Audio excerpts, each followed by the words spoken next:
Kateri Tekakwitha, Lily of the Mohawks.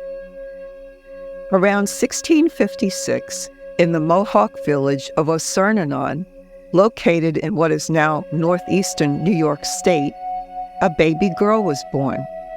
Little did anyone know that this child would grow up to become a significant figure in both Native American and Catholic history.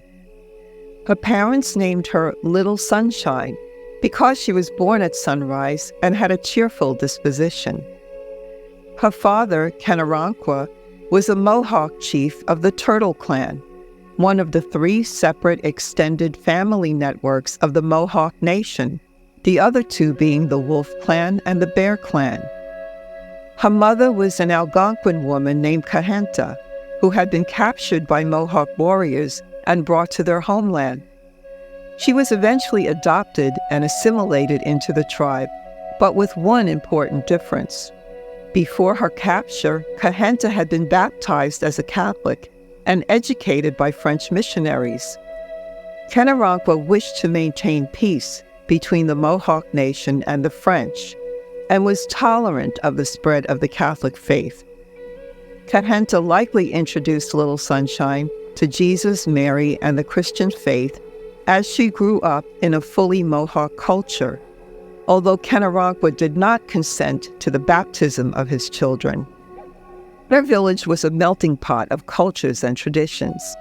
Because the Mohawk had lost so many of their people to warfare and disease, they actively absorbed captured nations from other tribes, particularly their rivals, the Huron.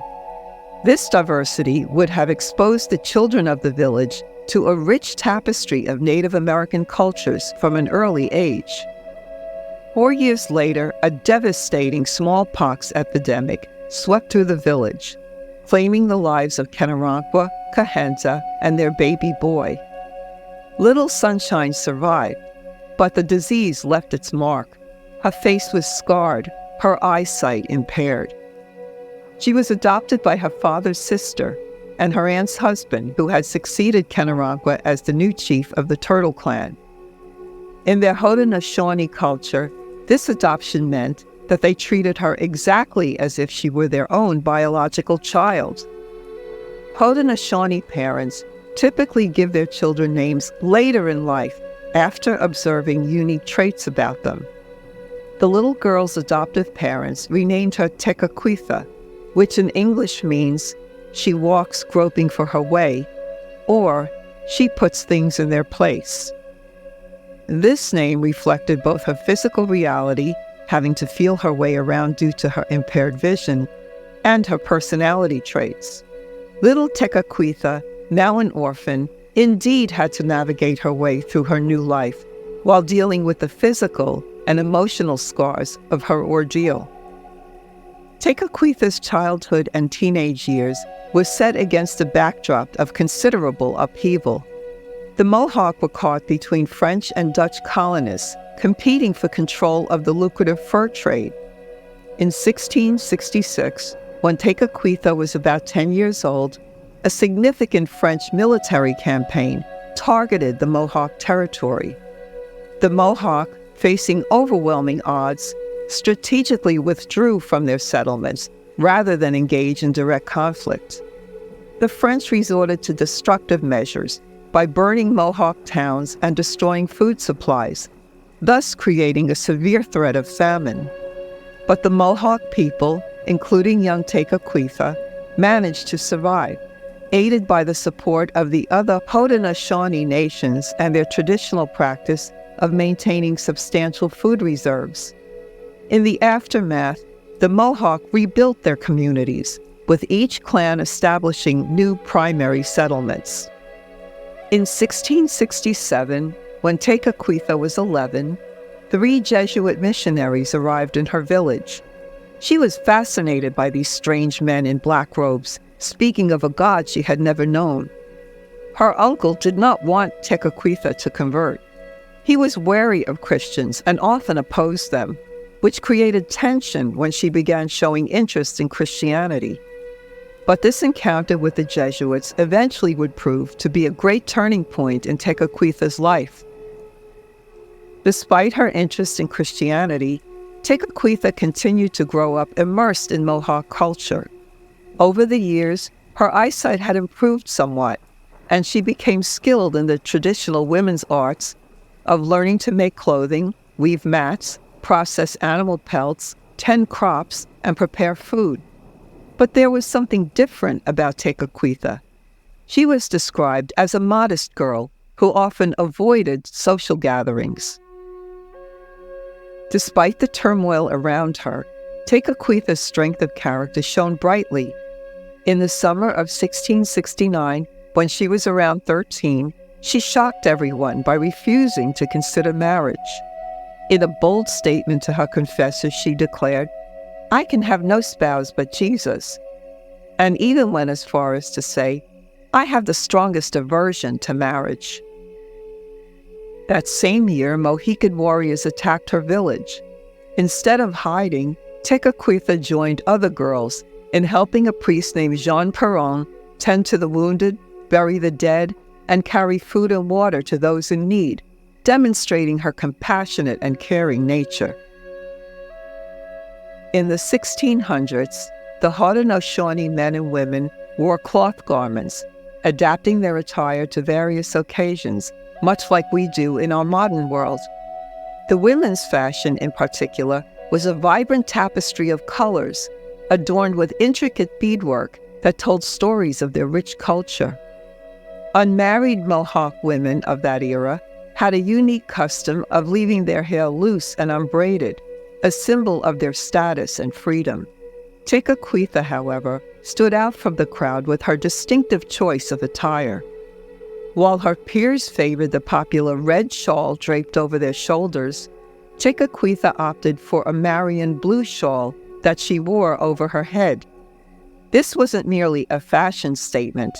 It served a practical purpose, shielding her sensitive eyes and partially concealing her scarred face. Although self-conscious about her smallpox scars, she embraced them with true humility, viewing them as a blessing that allowed her to focus more on her spiritual life rather than receiving attention for her appearance. As Tekakwitha grew older, the pressure to conform to traditional expectations intensified. When she was about 17, her adoptive mother and another aunt tried to arrange her marriage to a young Mohawk man, but Tekakwitha stood her ground. In a dramatic turn of events, she fled from her cabin and hid in a nearby field to avoid the marriage. Her determination was so strong that eventually her aunts gave up their efforts to marry her off. In the spring of 1674, when Tekakwitha was 18, she met Jesuit priest Jacques de Lamberville, who was visiting her village. In a brave move, Tekakwitha openly shared her story with him and expressed her desire to become a Christian. This marked the beginning of her formal Christian education as she started studying the Catechism with Lamberville. Tekakwitha's journey to Catholicism was significantly influenced by Mohawk converts who had embraced the faith. These role models lived out their faith in a way that made a deep impression on her. Their commitment to Jesus Christ and their ability to integrate their Catholic faith with their Mohawk culture showed Kateri that she could do the same. However, her decision to convert was not an easy path, as it sometimes led to tensions within her family and community, especially given the complex political landscape of the time. Even before her religious conversion, her refusal to marry and start a family, values deeply ingrained in Mohawk culture, strained her relationship with her adoptive parents. Her embrace of Catholicism only increased the tensions.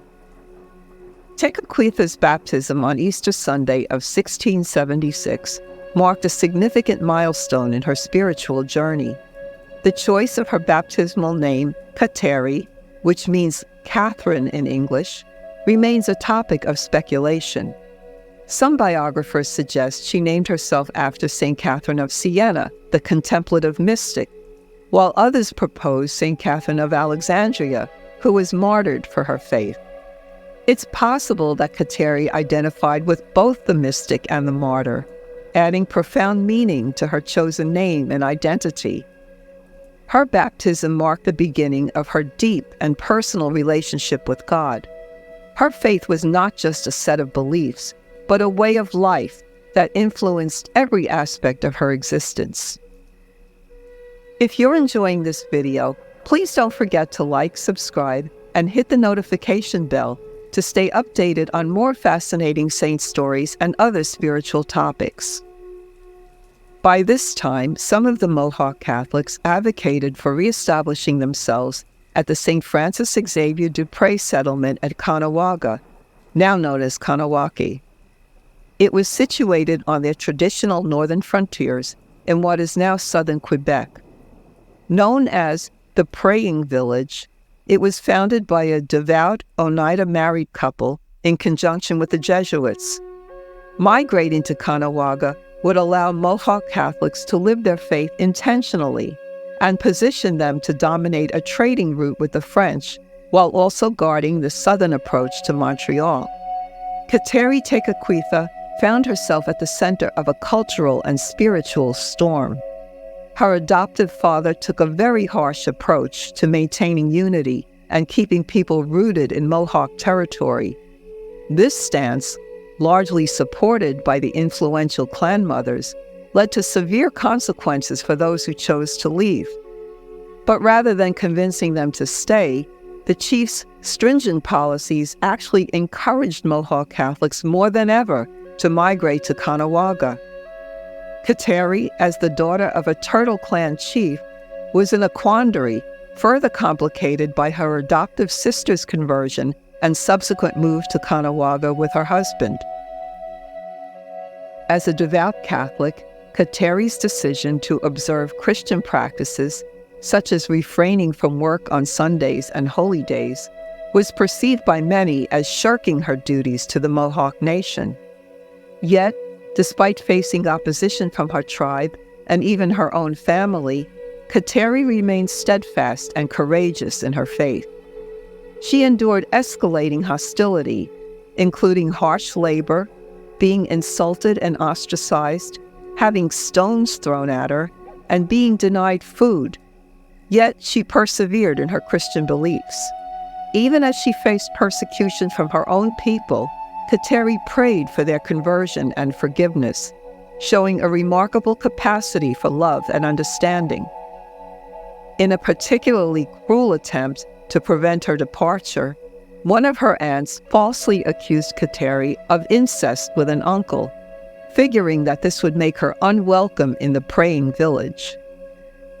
Aided by the encouragement of a Jesuit priest, Kateri's unwavering faith led her to Caughnawaga in 1677, a year after her conversion. In this welcoming community, she could fully embrace her identity as a Mohawk Catholic woman. Kateri showed exceptional devotion to her faith, particularly to the Blessed Sacrament, which she visited frequently throughout the day. She attended daily morning Mass and was often the first to arrive at the chapel, even in harsh winter conditions. At Mass, the priests would pray in Latin, while the congregation sang in their native language. The sermons were preached by Haudenosaunee catechists. Kateri participated in Vespers and benediction of the Blessed Sacrament in the evenings, and received the sacraments regularly. She spent many hours in prayer, both in the chapel and in nature. Along with the other residents, she prayed the rosary as she worked in the fields. She also worked alongside the Jesuits in caring for the sick, wounded, and elderly. Because of her personal sanctity and exemplary virtue, Kateri was soon invited to join the Holy Family Confraternity, a spiritual community at Caughnawaga dedicated to living out gospel values. They would meet every Sunday afternoon and prayed a special form of the Rosary. Her profound spirituality attracted a group of devout women known as Kateri's Band, with whom she contemplated establishing a culturally aligned religious order. But she was discouraged from doing so by the Jesuits, probably because of her poor health. She formed close bonds with Marie-Thérèse Tekakwitha, an Oneida convert around her own age, and Father Claude Chauchetier, who became her spiritual advisor. Throughout her time in Caughnawaga, Kateri's guiding principle was reflected in her motto, "Who will teach me what is most agreeable to God so that I may do it?" Still experiencing pressure from her relatives to marry, on March 25, 1679, at the age of 23, she made her consecration of virginity, framing her commitment in matrimonial terms. Instead of getting married in the traditional sense, she decided to become a bride of Christ.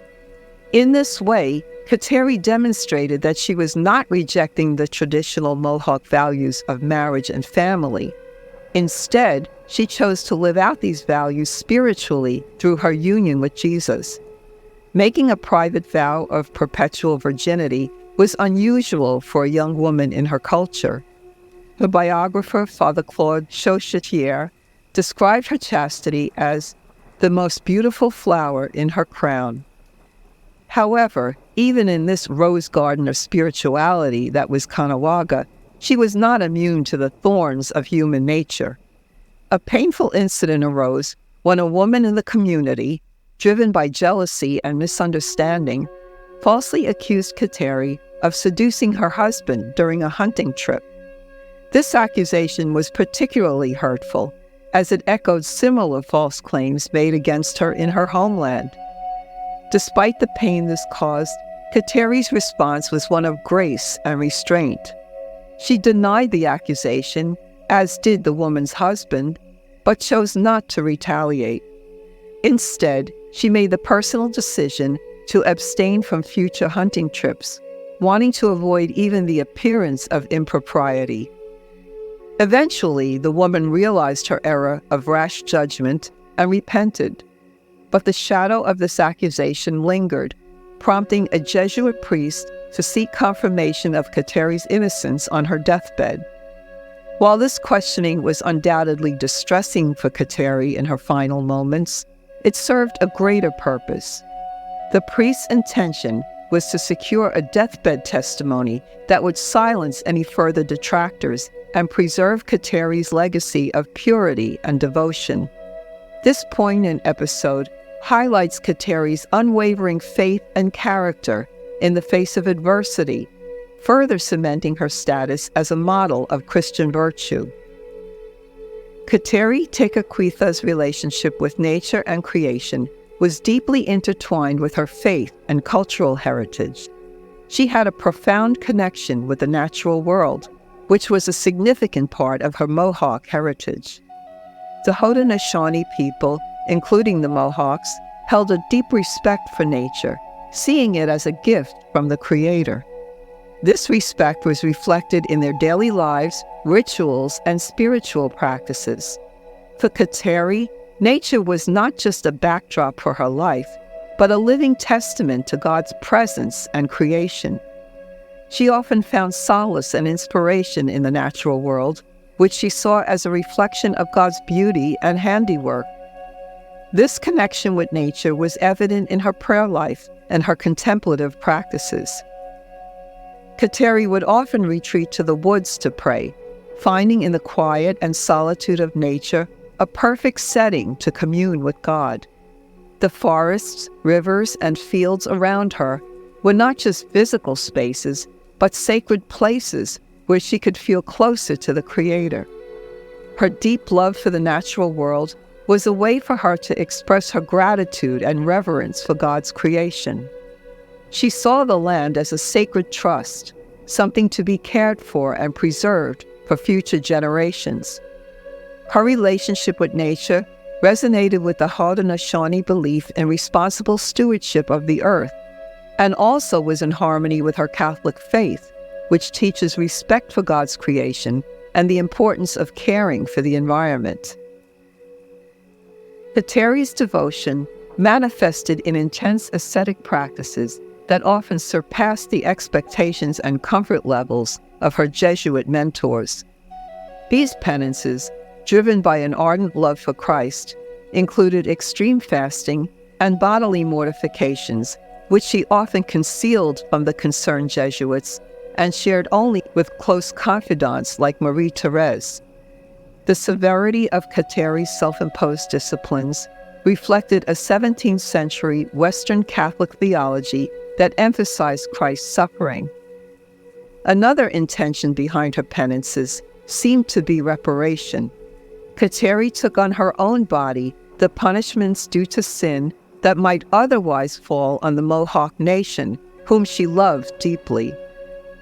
Kateri's asceticism also incorporated traditional Mohawk practices designed to prepare individuals to display their orenda, or greatness of spirit, in the face of extreme pain, such as ritual torture and death at the hands of enemies.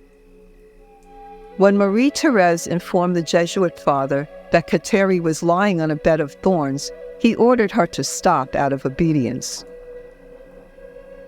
After a painful illness that left her bedridden in the Longhouse, Kateri died on Holy Wednesday, April 17, 1680, softly repeating her last words, "Jesus, Mary, I love you," in her native language. She was buried according to her people's traditional customs. The Haudenosaunee Catholics of Caughnawaga honored her with the highest praise they could give. She died as she lived, that is, a saint. Upon drawing her last breath, her skin became clear and smooth, with no sign of smallpox scars. Her face radiated a smiling beauty and serenity, which remained until her burial. Immediately following her death, Kateri appeared in visions to some of her loved ones, assuring them that she was going home to God. These apparitions held a deeper meaning in traditional Haudenosaunee culture than might be apparent to Catholics accustomed to European culture. According to Haudenosaunee beliefs, the souls of the dead would visit their loved ones before departing to the village of the dead. One night, one of the Jesuits had a dream in which Kateri appeared to him. In the dream, their chapel was overturned, and one of Caughnawaga's Catholics was burning at the stake. This prophecy seemed to come true when a powerful windstorm flattened the church, nearly killing the Jesuits inside. They prayed to Kateri for protection and credited their survival to her intercession. This event, along with the eventual martyrdom of Caughnawaga's Haudenosaunee Catholics, reinforced their belief in her protective presence. This vision of the overturned church and the persecuted indigenous Christians might have multiple fulfillments. Further south, the La Florida mission martyrs, primarily Apalachee and Timucua Catholics, were killed for their faith during an invasion and persecution led by the English. The vision's fulfillment has likely repeated itself in more recent times, particularly during the 19th and 20th centuries. Although St. Kateri did not experience martyrdom herself, her witness and prayers had a profound impact on the Haudenosaunee Catholics of Caughnawaga, deepening their commitment to the Catholic faith. Miracles and Canonization. Kateri Tekakwitha's journey to sainthood is a fascinating tale that intertwines Native American and Catholic traditions. The first written account of her life did not appear until 1715, decades after her death. Her commitment to chastity earned her the title Lily of the Mohawks, drawing on the flower's symbolism of purity in Christian iconography. Artistic depictions of Tekakwitha often feature a lily and cross, with feathers or a turtle added to acknowledge her Mohawk heritage. She acquired several other poetic titles, including the Mohawk Maiden, the Pure and Tender Lily, and the New Star of the New World. Her gravestone bears the inscription, "The fairest flower that ever bloomed," reflecting how she was viewed by both her tribal community and European settlers.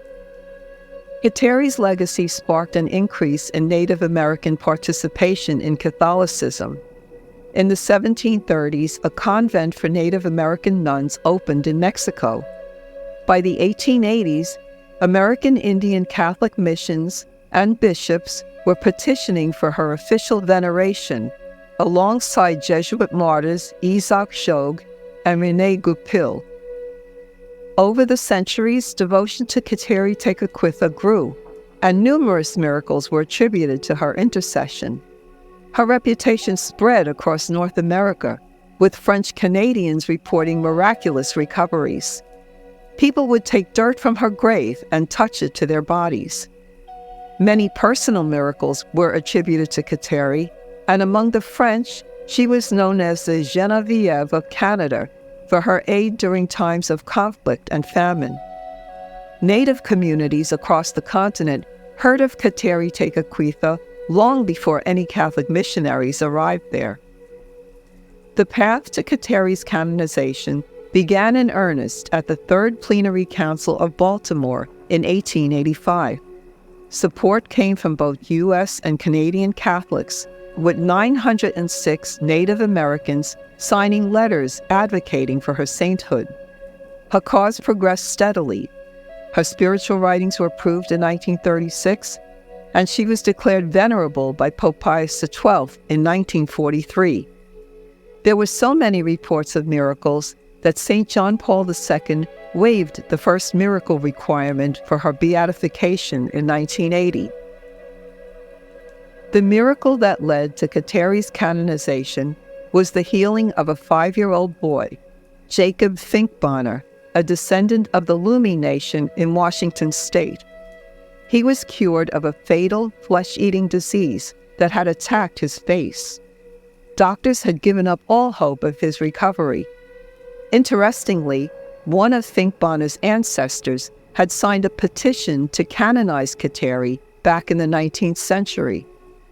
On October 21, 2012, Kateri Tekakwitha was canonized by Pope Benedict XVI. Although St. Juan Diego is considered the first indigenous saint of the Americas, Kateri Tekakwitha is the first Native American woman saint. Along with St. Francis of Assisi, she is the patron saint of ecology and the environment. Her patronage also includes Native Americans, orphans, people in exile, those ridiculed for their faith, and World Youth Day. She is also one of the patron saints of Canada. Her feast day in the United States is July 14th. In Canada, it is celebrated on April 17th. Saint Kateri Tekakwitha's canonization has sparked a renewed interest in the Native American roots of Catholicism in North America, fostering a deeper appreciation for indigenous contributions to the faith. It has reinvigorated efforts to recognize other Native American holy figures, such as the martyrs of La Florida missions, Nicholas Black Elk, and Rose Prince. These emerging stories of Native American saints and martyrs are enriching the Catholic Church's understanding of its diverse heritage in North America. Saint Kateri Tekakwitha was a remarkable figure whose life bridged indigenous and European cultures during a tumultuous period in North American history. Her life was a powerful witness to the transformative power of faith. Despite the challenges she faced, including the loss of her family, physical ailments, and cultural pressures, Saint Kateri remained committed to her spiritual path. Her ability to integrate her Catholic beliefs with her Mohawk identity, her devotion to prayer and the sacraments, and her unwavering commitment to purity and holiness all highlight the central role that faith played in her life. Her legacy remains complex. She is viewed by some as a symbol of religious transformation. Others regard her as a victim of colonization. Even though Christianity was never forced upon her, she willingly chose it and embraced it with her entire being. Regardless of interpretation, her story continues to inspire many, showing that true sanctity is possible even in the face of great adversity. Prayer to Saint Kateri Tekakwitha. O Saint Kateri, lily of the Mohawks, your love for Jesus, so strong, so steadfast, pray that we may become like you. Your short and painful life showed us your strength and humility. Pray that we may become forever humble like you. Like the bright and shining stars at night, we pray that your light may forever shine down upon us, giving light, hope, peacefulness, and serenity in our darkest moments. Fill our hearts, St. Kateri, with your same love for Jesus, and pray that we have the strength and courage to become one like you in heaven. Through Christ our Lord. Amen.